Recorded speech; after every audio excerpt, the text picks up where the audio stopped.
रुक जाना नहीं तू कहीं हार के, कांटों पे चल के मिलेंगे साए बाहर के। एक व्यक्ति की जो सक्सेस होती है उसके पीछे सिर्फ एक व्यक्ति का हाथ नहीं हो सकता, उसके पीछे कई लोगों का और कई फैक्टर्स का भी वो काफ़ी योगदान रहता है। पूरे जीवन भर मैंने लोग ऐसे देखे हैं जो कि बच्चन सर की एक झलक देखने के लिए तरसते हैं, और मैं इतना सौभाग्यवान हूँ कि उनसे 2 बार आमने सामने बैठ के मिलना मेरा हुआ है।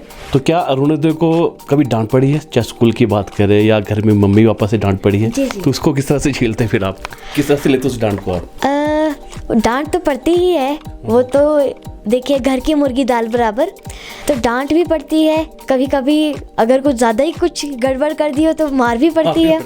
हर व्यक्ति का सिर्फ एक लक्ष्य होना चाहिए, वो ये है कि वो किसी ना किसी तरीके से, चाहे जैसे भी, जहाँ से भी, इस समाज को कुछ दे सके, इस ज़मीन को कुछ दे सके। जो नशा है, जैसे आपने बोला, वो एक गर्त है, वो एक खाई है जिसके अंदर हिमाचल का युवा धीरे धीरे जा रहा है। जिस दिन हमारा युवा ये समझ जाएगा कि नशा सिर्फ उसका अपना पर्सनल कंसर्न नहीं है, जब वो समझ जाएगा कि ये नशा उसके अपने परिवार को ख़त्म कर देता है, उसे तोड़ देता है परिवार को, जब वो समझ जाएगा कि ये नशा हमारे हिमाचल की जो नींव है, हमारी जो हिमाचल की संस्कृति है, हमारे हिमाचल का जो पर्यावरण है, सुंदरता है, उसको नष्ट कर देगा, तब ये युवा इस नशे की गर्त से बाहर निकलने लगेगा।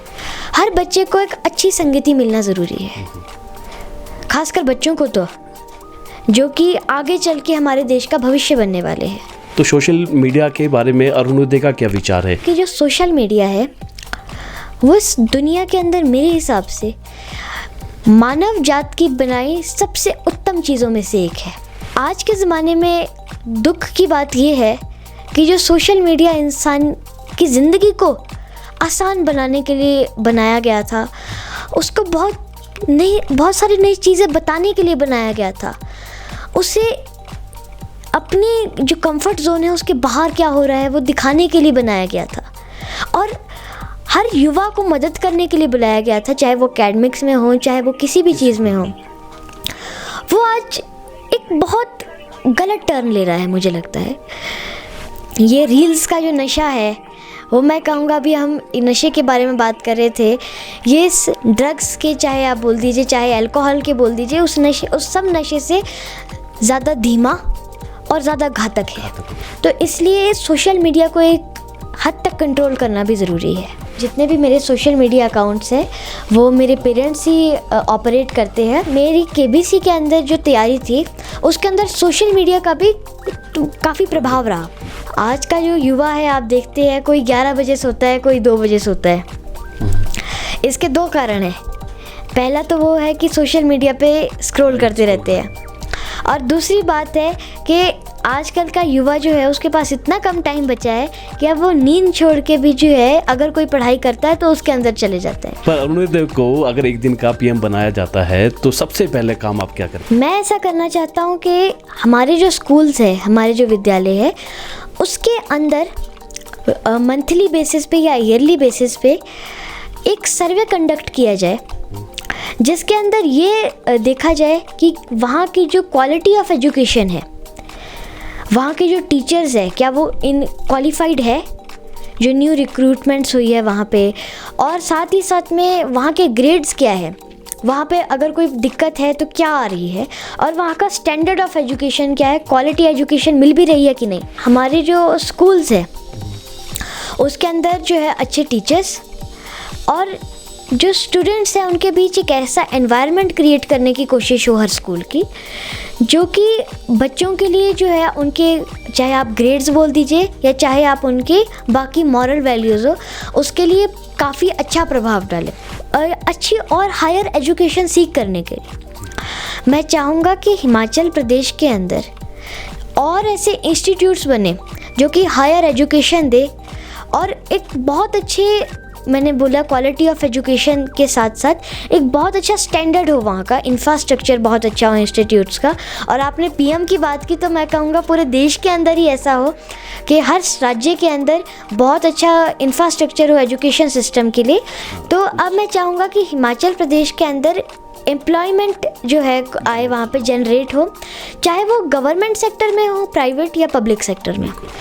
इसलिए युवा के अंदर ये एक वो होनी चाहिए, एक आप एक भक्ति बोल दीजिए, एक भक्ति, एक पेट्रनिज्म होना चाहिए कि अपनी हिमाचल और अपने देश हिंदुस्तान की सेवा करना उनकी सबसे बड़ी रिस्पॉन्सिबिलिटी है। अगर ऐसा होगा तो फिर सब कुछ मंगल ही होगा। अम्मा पूछ दी सुन दिए मेरी ये दुबड़ी तनी तू किया कर हुई हो, दुबड़ी तनी तू किया करी हुई हो, पार लिया बाणिया मोर जे बोले हो, पार लिया बाणिया मोर जे बोले हो, अम्मा जी एता मोरे नींदर गवाई हो, अम्मा जी एता मोरे नींद रंगवाई हो। नमस्कार, लाइव टाइम सीवी देख रहे सभी दर्शकों का स्वागत है। मैं हूं राजीव चौहान और मेरे साथ मेरे सहयोगी है विक्रांत बदन। आज ऐसे एक जीनियस बच्चे के पास आप पहुंचे हैं जिसे कोई पहचान की मोहताज नहीं है ये। और हाँ जी, हम बात कर रहे हैं अरुणोदय की, जिसे आप भी जानते हैं और पूरा देश भी जानता है। अरुणोदय, आपका लाइव टाइम सीवी में स्वागत है। नमस्कार, और मुझे भी बहुत खुशी है कि आप यहाँ पे आए, और मैं बहुत ज़्यादा खुश भी हूँ कि मुझे आज आपने मुझे एक इंटरव्यू के लिए बुलाया है। तो मैं बहुत गौरवान्वित भी हूँ कि मुझे लोग इतना सारा प्यार देते हैं, इतनी सारी रिकॉग्निशन देते हैं। और आपने बोला जीनियस बच्चा, तो जीनियस तो नहीं कहूँगा, पर ये है कि लोगों से द्वारा एक ऐसा बच्चा जिसको लोग बहुत चाहते हैं, लोग बहुत प्यार देते हैं, लोग बहुत आशीर्वाद देते हैं। तभी अनुरोध हमने आपको जीनियस कहा, क्योंकि आप एक किसी पहचान के मोहताज नहीं हैं।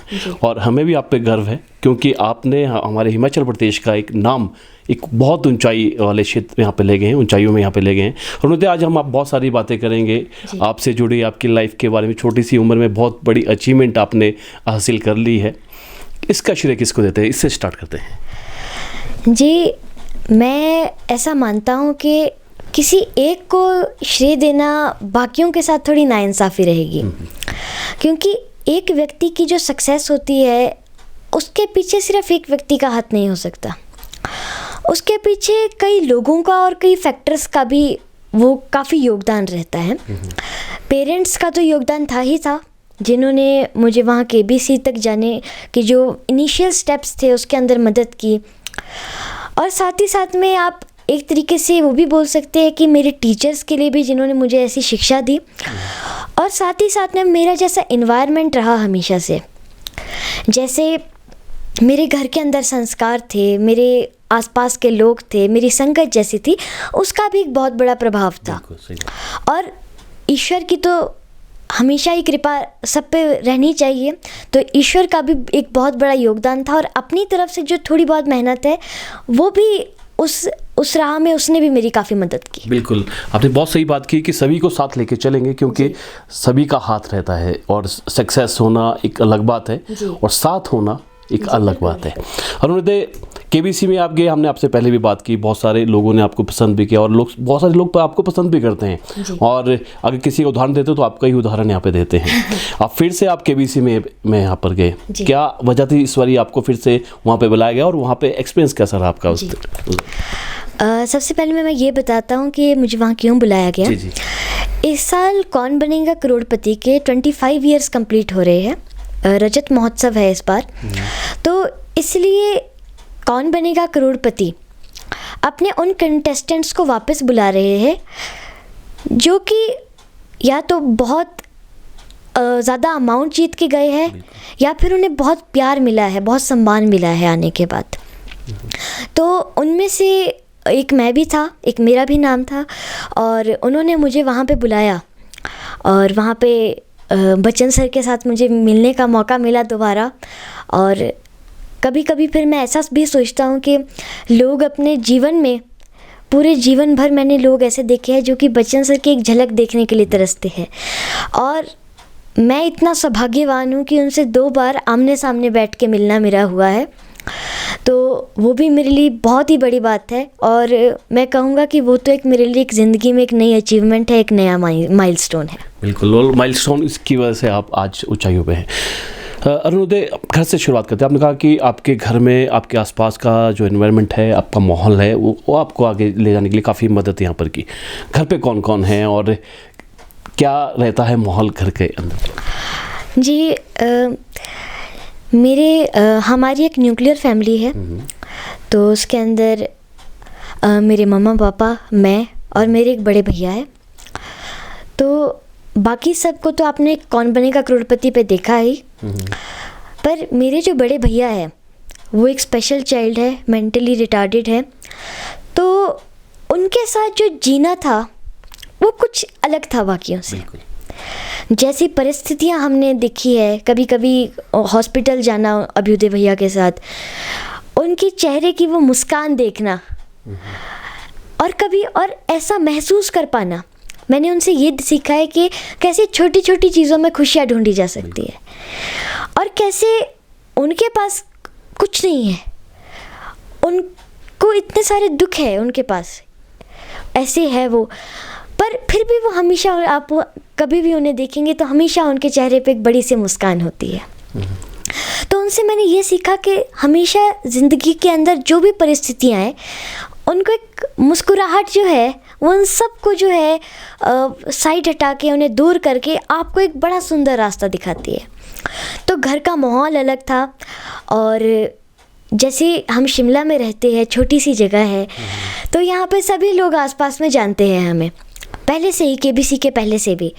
तो जब भी कभी बाज़ार जाते थे या कभी भी गांव वगैरह जाते थे, तो हमेशा वहाँ के जो लोग थे उनके साथ मिलना जुलना होता था, और ख़ासकर बुज़ुर्ग लोगों से जो काफ़ी एक्सपीरियंस रखने वाले लोग हैं, उनके साथ मैं काफ़ी बैठता था, काफ़ी बातचीत होती थी हमारी, और उनसे जो मैंने कई बारीक चीज़ें सीखी, काफ़ी छोटी छोटी चीज़ें सीखी है, जो कि मुझे जीवन में बहुत काम आई है।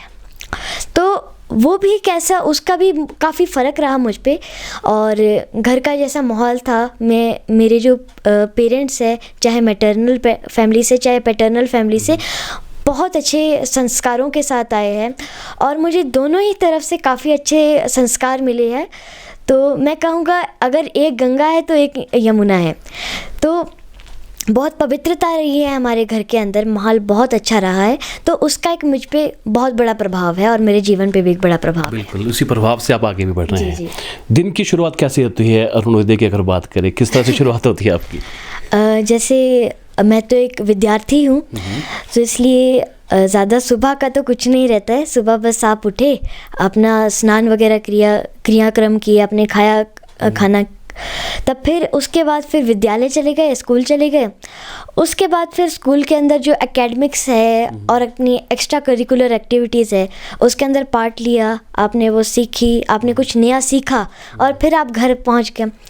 और फिर घर के अंदर भी मैं समझता हूँ कि घर के अंदर भी आपको कई ऐसी चीज़ें मिल सकती है जो कि आपको घर के बाहर नहीं मिलती। घर के अंदर क्या है कि घर के अंदर जो है, हमें वो समझ आता है कि एक परिवार क्या है, हमें समझ आता है घर की अहमियत क्या है। ये बस तब एक 4 दीवार नहीं रह जाती है हमारे लिए, ये घर हमें कई सारी चीज़ें सिखा देता है, जो कि होती तो बहुत छोटी है, पर वो जीवन में बहुत कुछ बता देती है, बहुत कुछ सिखा देती है। तो अरुणोदय, चलो मस्ती भी करते हैं, तो क्या अरुणोदय को कभी डांट पड़ी है, चाहे स्कूल की बात करें या घर में मम्मी पापा से डांट पड़ी है? जी जी। तो उसको किस तरह से झेलते हैं, फिर आप किस तरह से लेते उस डांट को आप? डांट तो पड़ती ही है, वो तो देखिए घर की मुर्गी दाल बराबर। तो डांट तो सभी जगह पड़ती है, क्योंकि ज़्यादा एक ऐसे ही, जैसे मैंने बोला एनवायरनमेंट की बात है, तो मैं कभी सेलिब्रिटी की तरह नहीं रहा घर पे, मैं हमेशा एक आम बच्चे की तरह ही रहा हूँ। तो डांट भी पड़ती है, कभी कभी अगर कुछ ज़्यादा ही कुछ गड़बड़ कर दी हो तो मार भी पड़ती है। तो थोड़ी देर के लिए तो बुरा लगता ही है, पर फिर धीरे धीरे समझ आ ही जाता है कि वो मेरे लिए ठीक है। ये हुआ क्यों, डांट क्यों पड़े ना, ये सारी चीजें समझ आती हाँ जी, हाँ जी, समझ ही आ और जाती है। स्कूल में भी ऐसे रहता है कभी? स्कूल में भी रहता है पर कम रहता है। हाँ जी, हाँ जी। जब आप बाहर जाते हो तो हाँ अरुणोदय आ रहा है, अरुणोदय आ रहा है, आपसे मिलते, फोटोग्राफ्स आपसे खिंचवाते हैं, किस तरह से लगता है आपको वो सारी मोमेंट्स, किस तरह से प्राउड क्या फील होता है आपको उस टाइम?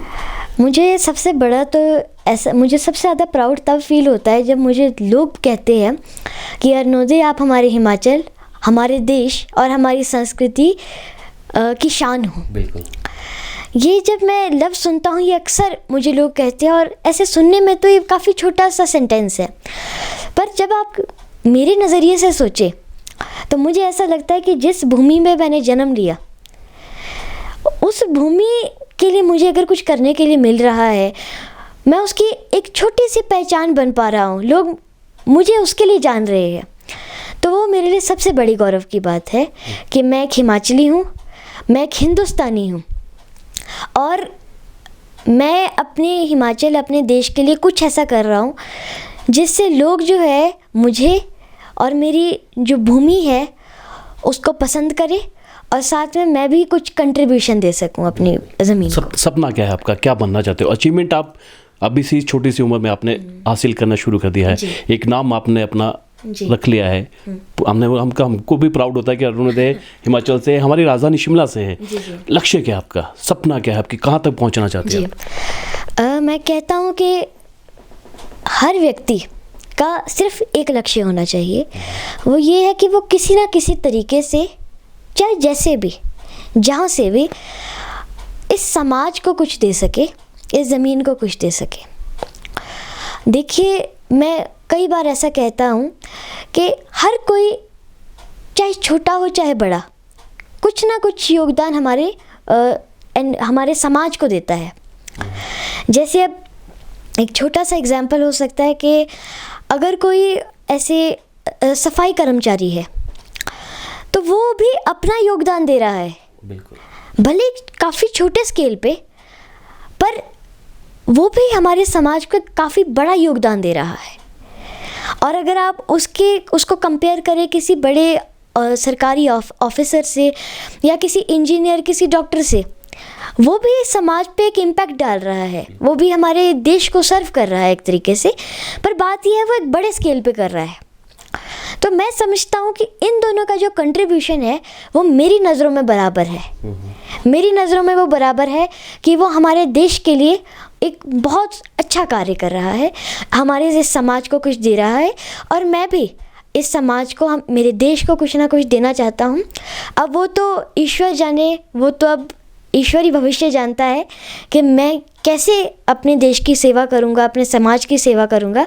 बस ये ज़रूर है कि सेवा तो ज़रूर करूँगा। ठीक है। अरुणोदय को क्या पसंद है, क्या क्या चीज़ें पसंद है, वो जानना चाहेंगे, चाहे वो सिंगिंग हो या इंस्ट्रूमेंटल हो, क्या आपको जी क्या जी पसंद है? जैसे अभी आपने बोल दिया, मुझे म्यूज़िक के अंदर काफ़ी शौक़ है, साथ ही साथ और मुझे लोगों से बात करना भी काफ़ी अच्छा लगता है।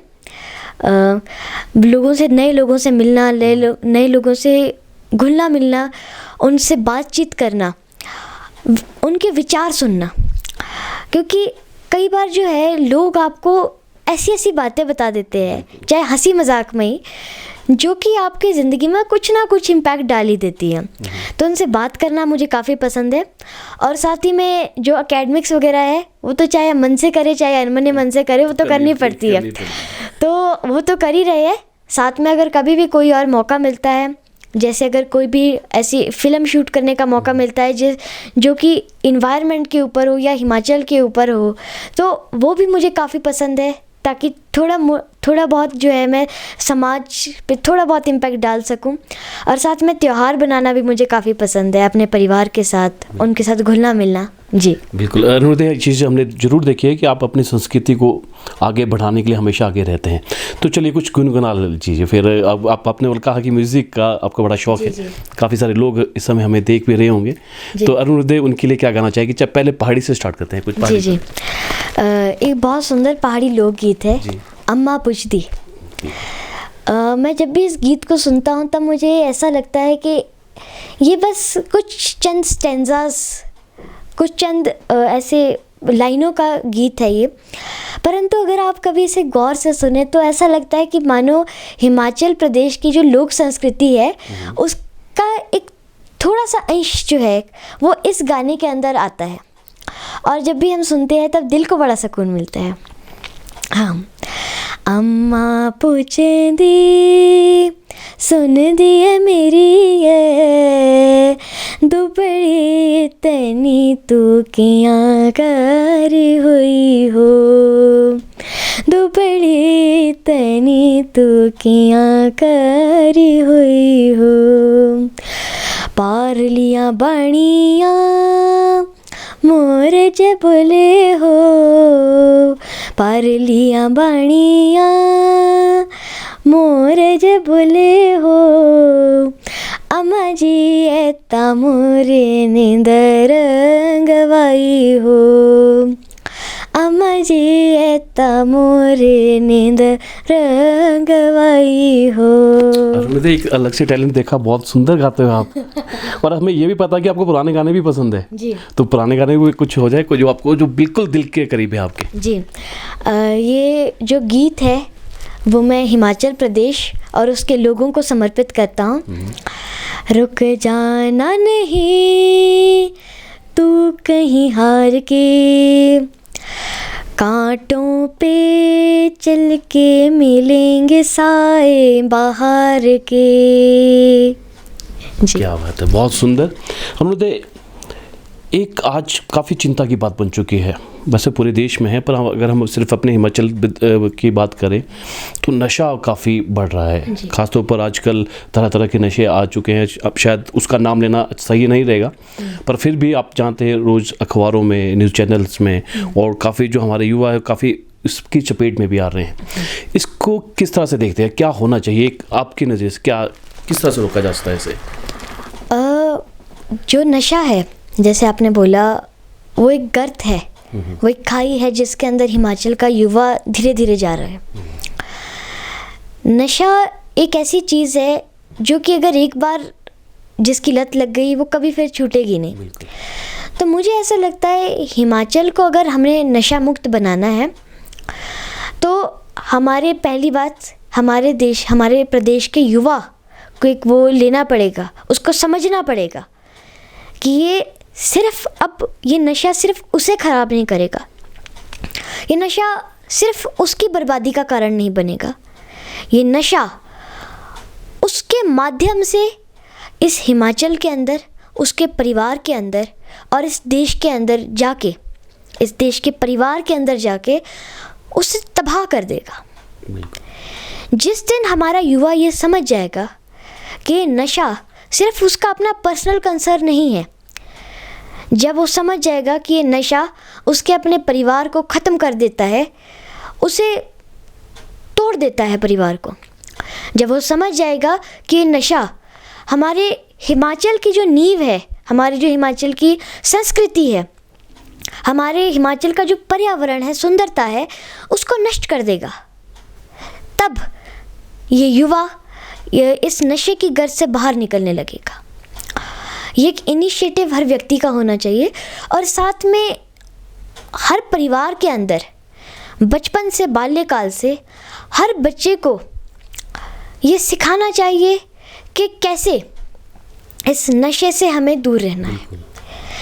जब ये बात एक बच्चा समझेगा अपने इन फाउंडेशन ईयर्स के अंदर, तब वो इस चीज़ की तरफ कभी भी जो है अट्रैक्ट नहीं होगा। और साथ ही साथ में ये भी है कि जैसे मैंने संगति की बात बोली, हर बच्चे को एक अच्छी संगति मिलना ज़रूरी है, खासकर बच्चों को, तो जो कि आगे चल के हमारे देश का भविष्य बनने वाले हैं, वर्तमान बनने वाले हैं, सॉरी। तो उनका एक अच्छा एनवायरनमेंट होना बहुत ज़रूरी है।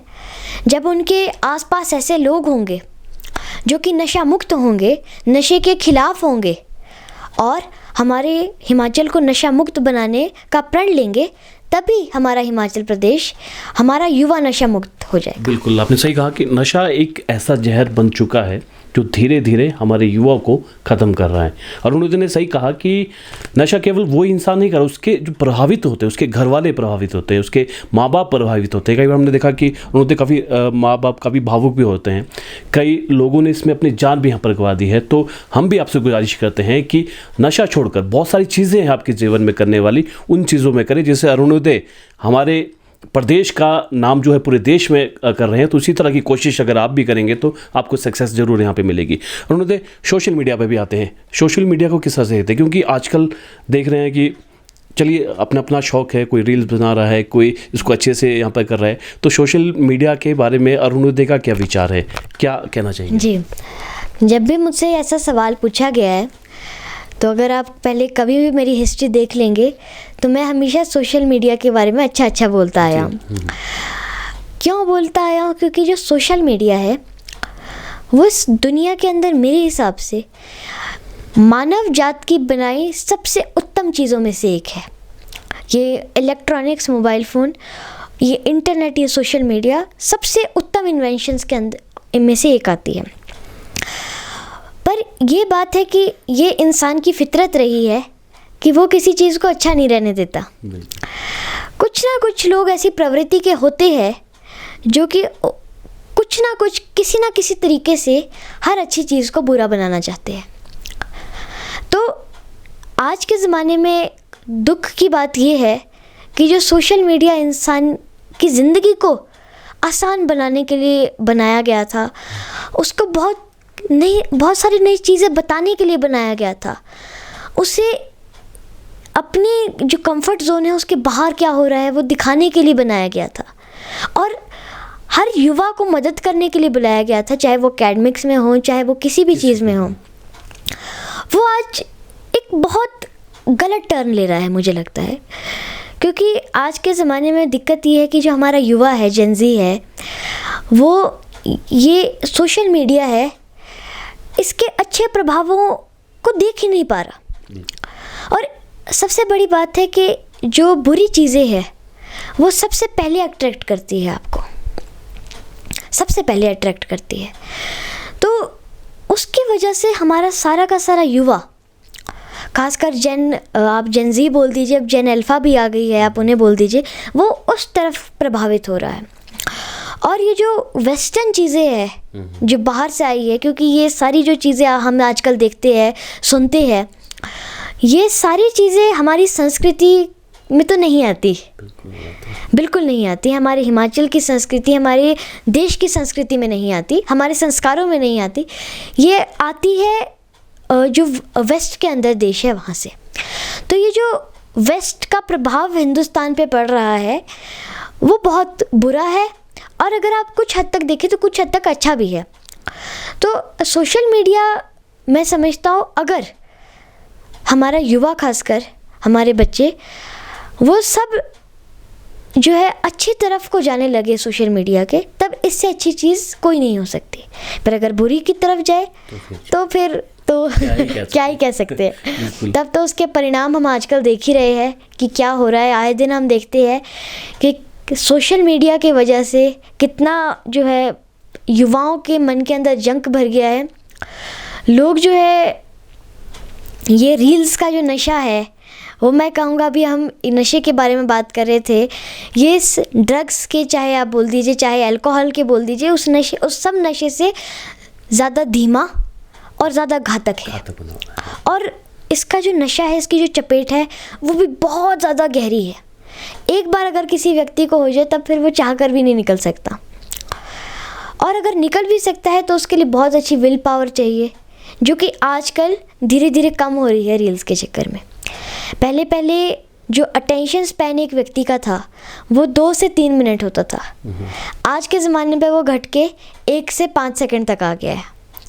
इतना बड़ा प्रभाव ये सोशल मीडिया का हमारे ऊपर आ रहा है, और अभी तो ये बस शुरुआत ही है, अभी आगे आगे पता नहीं क्या क्या होगा।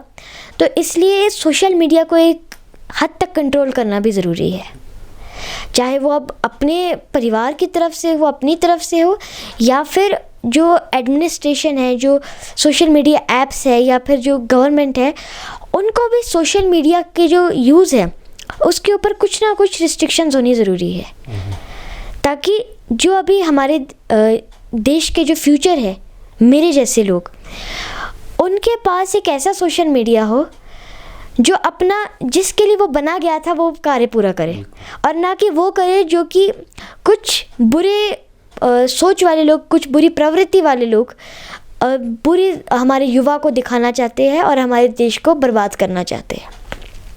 तो बस मैं इतना ही कह सकता हूँ सोशल मीडिया पे। बाकी तो बात ये है कि जैसा मैंने पहले ही बोला कि हर व्यक्ति अगर खुद से इनिशिएटिव ले तभी वो संभव हो सकता है। अब आप किसी को पकड़ के तो नहीं दिखा सकते कि ये नहीं देखना, वो देखो, वो तो व्यक्ति के अपने ऊपर है, वो क्या सोच रहा है, उसको वो क्या सोच रहा है जी। तो अब व्यक्ति को खुद से इनिशिएटिव लेना पड़ेगा, हम तो बस बता सकते हैं। अरुणोदय फ़ोन चलाता है, हम अगर बात करें, या सोशल मीडिया से कनेक्ट रहता है और कितनी देर तक रहता है अगर आप चलाते हैं तो? जी। मैं ज़्यादा तो नहीं, पर जैसे अगर जितने भी मेरे सोशल मीडिया अकाउंट्स हैं वो मेरे पेरेंट्स ही ऑपरेट करते हैं, और मेरे पेरेंट्स ही मेरे ज़्यादातर सोशल मीडिया अकाउंट्स हैंडल वो ऑपरेट करते हैं, तो इसलिए ज़्यादा तो प्रभाव नहीं है सोशल मीडिया का। पर ये है कि जैसे अगर कोई भी ऐसी चीज़ें हो, जैसे मैंने बोला सोशल मीडिया से आप सब कुछ ज्ञान प्राप्त कर सकते हैं, तो मैं कहूँगा मेरी केबीसी के अंदर जो तैयारी थी उसके अंदर सोशल मीडिया का भी काफ़ी प्रभाव रहा, क्योंकि उस वक्त लॉकडाउन था, कोविड का टाइम था, तो अब करने को कुछ होता नहीं था घर में। जो असाइनमेंट्स आती थी वो भी कितनी देर की होती होगी करने में, तो ज़्यादा कुछ होता नहीं था करने के लिए। तो अगर आप ऐसे सोशल मीडिया पे स्क्रॉल करते थे, पर ये बात थी कि मुझे ऐसी चीज़ें उसके अंदर रेकमेंड हुई, ऐसी चीज़ें देखी मैंने जो कि उसके गुड साइड पे थी, जो कि उसके अच्छे प्रभाव पे थी, और कुछ ऐसे वैलिड रिसोर्सेज से मैंने जो है इन्फॉर्मेशन वगैरह गैदर की। नहीं तो आजकल फेक इन्फॉर्मेशन भी बहुत घूमती रहती है वहाँ पे, तो वो मैंने देखी और उसने भी मेरी तैयारी में मुझे बहुत मदद किया। चलिए, आपने कहा कि आप करते हैं, आपके माता पिता यहाँ पर चलाते हैं जी। घर की अगर बात करें तो अरुणोदय घर से बाहर खेलने भी जाता है कि नहीं जाता है? दूसरा, घर के कामों में अपने मम्मी का कितना हाथ बटाते हो कि नहीं होता? कभी छुट्टी हो या कभी आप फ्री हो? जी, देखिए जैसे बाहर जाने का तो अब मैं क्या कहूँ, पर जैसे मैं जहाँ रहता हूँ सोसाइटी में, वहाँ पे ज़्यादा लोग हैं नहीं खेलने के लिए, तो फिर मैंने वही बोला, इस वजह से ही मैं ज़्यादा एक्सपीरियंस वाले लोगों के साथ उठा बैठा करता था, तो इसलिए मैं ज़्यादा बाहर खेलने तो नहीं जाता। पर अगर आप ये बात करें, आपने दूसरा जैसा सवाल पूछा कि घर पे जैसे काम करते हैं, तो मैंने पहले ही बोला घर की मुर्गी दाल बराबर। तो वो तो कार्य तो करना ही पड़ता है, जो घर के चोर्स होते हैं, जो घर के काम होते हैं, उसमें तो हाथ बटाना ही पड़ता है। नहीं तो आपने पहले ही बात की डांट और मार पड़ने की, तो फिर वो अक्सर उसी विषय के ऊपर होते हैं। वो आपने सही कहा। तो पढ़ाई का कितना समय देते हैं आप पूरे दिन भर में? जी, जैसे जो भी स्कूल से असाइनमेंट्स वगैरह आ जाए या जो भी तैयारियां वगैरह करने को हो, उसके लिए जितना समय हो सके, जितनी जल्दी वो काम हो सके उतनी जल्दी ठीक है। अगर कोई टेस्ट वगैरह हो या फिर कोई एग्ज़ाम्स आ रहे हो आगे, तब तो फिर आपको पढ़ाई के अंदर थोड़ा होना पड़ता है एंग्रॉस ठीक से। माने आपको ऐसे कोई तैयारी करनी पड़ती है। अगर कोई मेरे टेस्ट वगैरह हो तो मैं ऐसे कोई आधे घंटे की तैयारी कर लेता हूँ उसके ऊपर, और फिर सब कुछ आराम से हो जाता है। और साथ में, क्योंकि अगर मैं ऐसा समझता हूँ, अगर आप बहुत ज़्यादा वक्त दे पढ़ाई को, वक्त देना ज़रूरी है, मैं भी मानता हूँ, पर अगर आप बहुत ज़्यादा दे तो आपके पास वक्त ही नहीं बचता। आज का जो युवा है, आप देखते हैं कोई 11 बजे सोता है, कोई 2 बजे सोता है। इसके 2 कारण हैं। पहला तो वो है कि सोशल मीडिया पे स्क्रॉल करते रहते हैं, और दूसरी बात है कि आजकल का युवा जो है उसके पास इतना कम टाइम बचा है कि अब वो नींद छोड़ के भी जो है अगर कोई पढ़ाई करता है तो उसके अंदर चले जाते हैं। तो पहली बात तो ये है, वक्त बनाना ज़रूरी है अपने पढ़ाई करने का, और दूसरी बात ये है कि सारा ही समय पढ़ाई को नहीं देना चाहिए, थोड़ा समय अपने को भी, खुद के लिए, और थोड़ा समय कुछ एक्स्ट्रा करिकुलर एक्टिविटीज़ के लिए भी। ठीक है। तो एक मेरे मन में सवाल आ रहा है, एक मूवी भी थी अनिल कपूर की, एक दिन का पीएम बना दिया था, और बहुत सारी चीज़ें हो चुकी थी। चल, ऐसा पॉसिबल नहीं होता, पर अरुणोदय को अगर एक दिन का पीएम बनाया जाता है तो सबसे पहले काम आप क्या करेंगे? अगर मुझे ये काफ़ी ज़्यादा इंटरेस्टिंग सवाल है, मैंने कभी इस बारे में सोचा तो नहीं, पर अगर आप अभी पूछ ही रहे हैं तो अगर मैं एक दिन के लिए पीएम बन जाता हूँ तो जो मैं सबसे पहला कार्य करूँगा वो ये है कि हमारे जो स्कूल्स हैं वो तो बन गए, अब बात यह है उसके अंदर क्वालिटी एजुकेशंस लाने की ज़रूरत है। मैं ऐसा करना चाहता हूँ कि हमारे जो स्कूल्स है, हमारे जो विद्यालय है, उसके अंदर मंथली बेसिस पे या ईयरली बेसिस पे एक सर्वे कंडक्ट किया जाए जिसके अंदर ये देखा जाए कि वहाँ की जो क्वालिटी ऑफ एजुकेशन है, वहाँ के जो टीचर्स है क्या वो इन क्वालिफाइड है, जो न्यू रिक्रूटमेंट्स हुई है वहाँ पे, और साथ ही साथ में वहाँ के ग्रेड्स क्या है, वहाँ पे अगर कोई दिक्कत है तो क्या आ रही है, और वहाँ का स्टैंडर्ड ऑफ एजुकेशन क्या है, क्वालिटी एजुकेशन मिल भी रही है कि नहीं। क्योंकि देखिए एजुकेट होना तो चलिए बोल चाल की बात है कि मैं एजुकेटेड हूँ, मैं लिटरेट हूँ, आप जो भी बोले, पर ये बात है कि एक एजुकेटेड पर्सन और एक ऐसा व्यक्ति जिसे क्वालिटी एजुकेशन मिली हो, उन दोनों में बड़ा फ़र्क होता है। तो इसलिए मैं समझता हूँ कि हर स्कूल में हर विद्यार्थी को, चाहे वो किसी भी वर्ग से आए, क्वालिटी एजुकेशन मिलनी चाहिए। और मैं सबसे पहले तो वो कार्य करूँगा। दूसरा जो मैं कार्य करूँगा वो यह होगा कि हमारे जो स्कूल्स हैं उसके अंदर जो है अच्छे टीचर्स और जो स्टूडेंट्स हैं उनके बीच एक ऐसा एनवायरनमेंट क्रिएट करने की कोशिश हो हर स्कूल की, जो कि बच्चों के लिए जो है उनके, चाहे आप ग्रेड्स बोल दीजिए या चाहे आप उनके बाकी मॉरल वैल्यूज़ हो, उसके लिए काफ़ी अच्छा प्रभाव डाले। जैसे हमने बोला पहले कि ड्रग्स, अगर जैसे नशा वगैरह है, तो अगर एक बच्चे को पहले से ही अपने फाउंडेशन ईयर्स के अंदर उसके बारे में बताया जाए तो वो कभी ऐसी चीज़ों की तरफ आकर्षित नहीं होगा सर। और अगर होगा भी तो वो अपने ऊपर ऐसे कई बार प्रश्न भी करेगा और काफ़ी सारी चीज़ें जी। तो इसलिए मैं सबसे पहले तो जो कार्य करना चाहूँगा वो होगा हमारी जो एजुकेशन सिस्टम है उसके अंदर थोड़ा बदलाव करना। मैंने कभी इस बारे में वैसे सोचा नहीं, पर अगर आप ऐसे बोले तो दूसरी बात ये है कि अब आपने एजुकेशन ले ली, अब आप क्या कर रहे हैं? अब आप बैठे हुए हैं, खासकर हिमाचल प्रदेश की मैं बात कर रहा हूँ। अब हिमाचल प्रदेश की ऐसी बात है कि आजकल अगर आप देखें तो हमारा जो युवा है वो हिमाचल से बाहर जा रहा है। क्यों जा रहा है? अच्छी और हायर एजुकेशन सीख करने के लिए। मैं चाहूँगा कि हिमाचल प्रदेश के अंदर और ऐसे इंस्टीट्यूट्स बने जो कि हायर एजुकेशन दे और एक बहुत अच्छे, मैंने बोला क्वालिटी ऑफ एजुकेशन के साथ साथ एक बहुत अच्छा स्टैंडर्ड हो, वहाँ का इंफ्रास्ट्रक्चर बहुत अच्छा हो इंस्टीट्यूट्स का। और आपने पीएम की बात की तो मैं कहूँगा पूरे देश के अंदर ही ऐसा हो कि हर राज्य के अंदर बहुत अच्छा इंफ्रास्ट्रक्चर हो एजुकेशन सिस्टम के लिए, और हिमाचल के लिए तो खासकर कई सारे ऐसे इंस्टीट्यूट्स हो, कई सारे IIT MIT हो, वो तो मैं चाहूँगा ही। तो यही कि कई सारे जो है वो स्कूल हमारे यहाँ पे कैंपसेस बने जाए ताकि बाहर जाने की ज़रूरत ना पड़े। और दूसरा कि हमारा जो हिमाचल है उसके अंदर अब आपने वो भी ले ली, हायर एजुकेशन ले ली, अब आप क्या कर रहे हैं? अब आप बैठे हुए हैं। तो अब मैं चाहूँगा कि हिमाचल प्रदेश के अंदर एम्प्लॉयमेंट जो है आए, वहाँ पे जनरेट हो, चाहे वो गवर्नमेंट सेक्टर में हो, प्राइवेट या पब्लिक सेक्टर में। हाँ, ये चीज़ें जरूरी होनी चाहिए। अगर आप पढ़ भी गए तो कुछ क्या करेंगे उसके बाद ना, ऐसा नहीं कि डिग्री लेके घर पे बैठ गए। क्यों? आपने सही कहा कि एजुकेशन और हेल्थ, अगर ये चीज़ें सही हो तो हम काफ़ी आगे बढ़ सकते हैं। अनुदय, बहुत अच्छा लगा आपसे बातचीत करते, बहुत कुछ हमें भी सीखने को मिला। तो आप जैसे जो बच्चे हैं या जो हिमाचल की जनता है, क्या मैसेज देना चाहेंगे हमारे थ्रू लास्ट? जी, अगर मुझे कोई मैसेज देना होगा हिमाचल को या और हमारे हिमाचल के युवा को, हमारे हिमाचल के जो फ्यूचर है उनको मुझे कोई मैसेज देना है तो मैं यही मैसेज दूंगा कि हिमाचल प्रदेश सिर्फ एक भूमि का टुकड़ा नहीं है, बस कोई छोटा मोटा राज्य नहीं है, वो एक उत्सव है।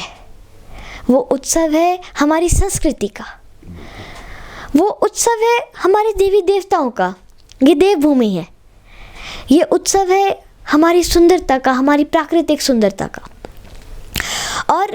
ये जो हमारा हेरिटेज बोल दीजिए, हमारा कल्चर बोल दीजिए, हमारी संस्कृति, हमारी भाषाएं और हमारी वेशभूषा, हमारी एनवायरनमेंट के प्रति जो हमारे मन में जागरूकता है, जो हमें अपने पर्यावरण से प्रेम है, वो कई सदियों से चलता आया है।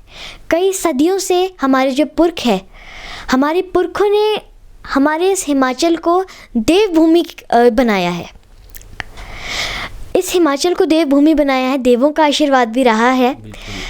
तो इसलिए अब क्या है, अब ये जो जिम्मेदारी है, हिमाचल प्रदेश एक धरोहर है, उसकी संस्कृति एक धरोहर है। अब ये जो धरोहर है, ये पास डाउन तो होती है, तब ये पास डाउन होगी हमारे युवा को, हमारी फ्यूचर जनरेशन्स को, जिनका भी कर्तव्य है कि वो हिमाचल प्रदेश की तरफ, हिमाचल प्रदेश के लिए जो उनकी जिम्मेदारियां बनती हैं, उनके जो कर्तव्य है, उनके जो धर्म है, वो पहचानना शुरू करते। अगर जैसे हमने पहले ही बात की कि अगर युवा हमारे हिमाचल प्रदेश के लिए कार्य करेगा, उसके लिए सपने देखेगा, उसको अपनी धरोहर मान के अपने सीने से लगा के रखेगा हिमाचल की संस्कृति को, और हिमाचल की आने वाली जो हमारी हिमाचल की जो देवभूमि का जो टाइटल है, ऐसा अगर उसके प्रति उसके दिल में सम्मान होगा, तब वो नशे की तरफ क्यों ही जाएगा। अगर उसके दिल में जागरूकता होगी कि ये मेरे भूमि को, मेरी ज़मीन को जो है ख़राब करेगा, उसे नुकसान पहुंचाएगा, तो वो क्यों करेगा। इसलिए युवा के अंदर ये एक वो होनी चाहिए, आप एक भक्ति बोल दीजिए, एक भक्ति, एक पेट्रनिज्म होना चाहिए कि अपनी हिमाचल और अपने देश हिंदुस्तान की सेवा करना उनकी सबसे बड़ी रिस्पॉन्सिबिलिटी है। अगर ऐसा होगा तो फिर सब कुछ मंगल ही होगा। बहुत शुक्रिया अनुरुदे, आपने हमारे साथ बातचीत की, आपका समय हमने जरूर लिया, पर बहुत कुछ सीखने को भी मिला।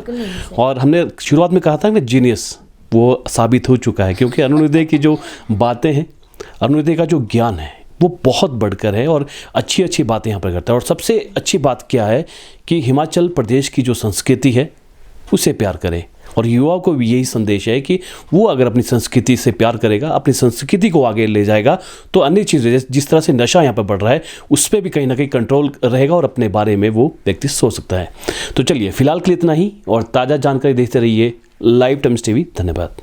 हिमालय की गोद और देवों की धरती में बसा रूट्स कंट्री स्कूल शिक्षा के साथ संस्कार और स्वास्थ्य का एक ऐसा मंदिर है जहां देश ही नहीं विदेशों के छात्र भी गुरुकुल जैसी शिक्षा ग्रहण करने आते हैं। नारकंडा से 15 किलोमीटर की दूरी पर मौजूद यह शिक्षा का मंदिर कर रहा है आपका इंतजार।